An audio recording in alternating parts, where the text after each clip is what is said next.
More wind and rain, and it's still causing a lot of problems in parts of the Southland. CBS 2's Tina Patel is live in Santa Clarita with new damage this morning. Tina, good morning.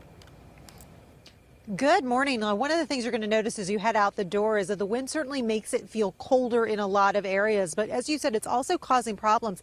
Take a look at this video from Altadena because the gusts actually took down a tree there. This is on Parkman Street. Unfortunately, when that tree came down, it knocked down some power lines.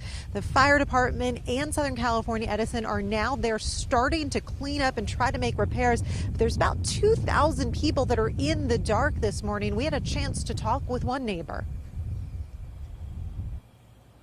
Power's out. All the neighbors' power's out.